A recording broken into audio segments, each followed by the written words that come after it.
Hi, I'm Thiago Passos for SSW TV, and today I'm here at Microsoft Ignite Australia in the beautiful Gold Coast. I've got John Liu here with me.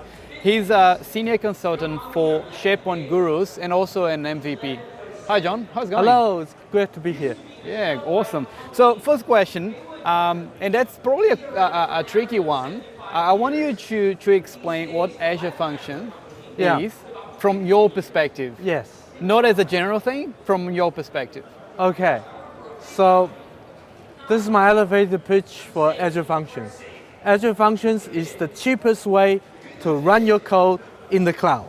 Absolutely ridiculously cheap way of running your code in the cloud. All right, when you're talking about price, how cheap it is? How cheap so, is it? there's a generous free bucket. If you don't hit the compute limit, the compute is free. You just pay for storage. For me, I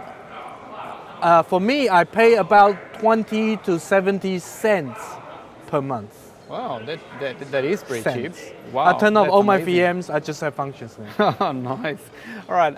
So you also have a lot of SharePoint background. Yes. And you mainly work with Office 365. Yes. Right now. So tell me a little bit about the integration between Office 365 and Azure Functions. Okay, so I might go back a little bit. Around about mid last year, it's been in the we kind of knew it for a while, but around about mid last year, Microsoft switched off sandbox code service in SharePoint Online. So all of us developers who have been customizing SharePoint Online, we're suddenly scrambling around trying to figure out, okay, we need somewhere to run our code. And generally, the solution, a year ago is you have to go and buy, say, an Azure website, and you have to put your code inside Azure website. A lot of the development, especially for simple web parts, became client-side. We just write, JavaScript-based web parts, and you can deploy them. They run as the current user. But there's a whole lot of scenarios that become very tricky.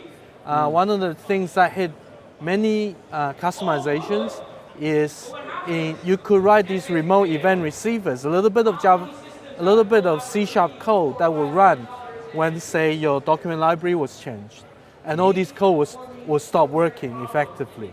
So Azure Function came into beta late last year, and now has been GA, and it sits really well in that space. In that you can use Azure Function to write a little bit of your custom code.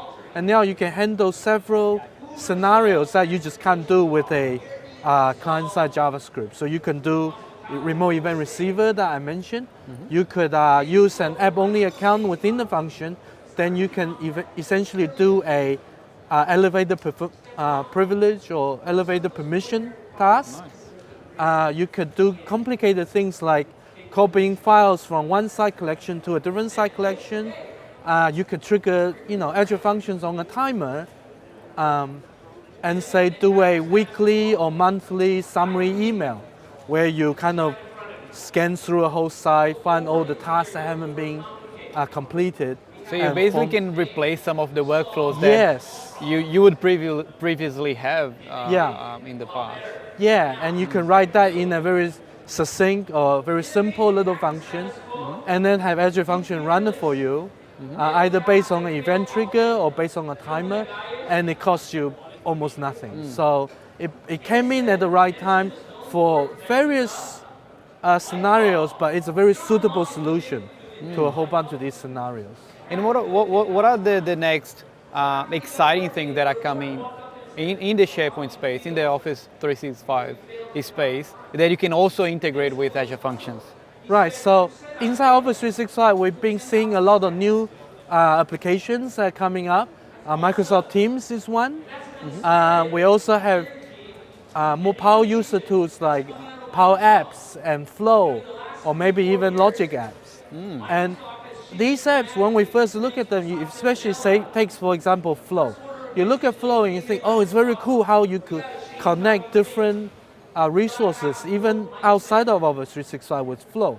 But Flow itself doesn't have all the workflow actions that we're used to, say, within SharePoint. You can't check in, check out files, you can't publish a file, and so on. So Functions fits very well with Flow in that with these tasks, you could write a couple of lines of Azure function, and that function could be checking in, checking out your file for you, and then your Flow could easily connect to function. So it's, in this regard, it's almost like when we, in the days where we write .NET code for workflow, we could write custom workflow activities and have that attached onto a workflow chain. So Functions fits very well there too.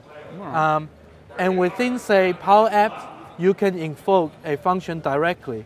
So your function could go off and do all these crazy things. One of my favorite tasks is, well, not my favorite task, one of my regular tasks is I have to write timesheets.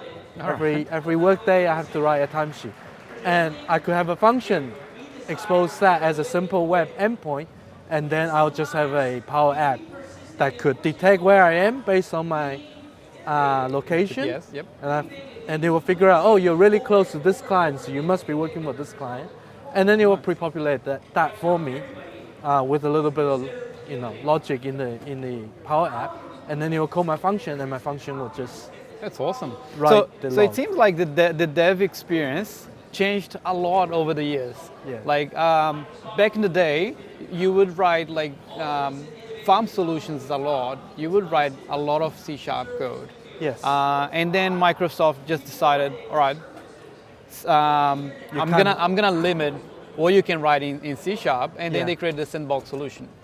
And then after a while, they just shut it off. So you can't write server-side code anymore. And then that's when Azure Functions came in and like basically to save the day. So how does that work? So you're writing less SharePoint and more older technologies to integrate with SharePoint. Is that the case? So I see it more as most of our experience, the developer experience within SharePoint has become modernized. So nowadays, there was a time where we are developing SharePoint and we're thinking, oh, it would have been nice if we could do some MVC. We never had MVC, kind of skipped that. But nowadays, my toolbox has been modernized. I use Angular, we can use React in the new SharePoint framework web parts. So that will cover most of my front-end needs. And anything where I need a server, whether it's to handle some remote events or triggers, or whether I want to plug into a hole that's in Power App, I can use Azure Functions. So I can use very modern tools with SharePoint. So to me, the developer experience has certainly gotten a lot richer.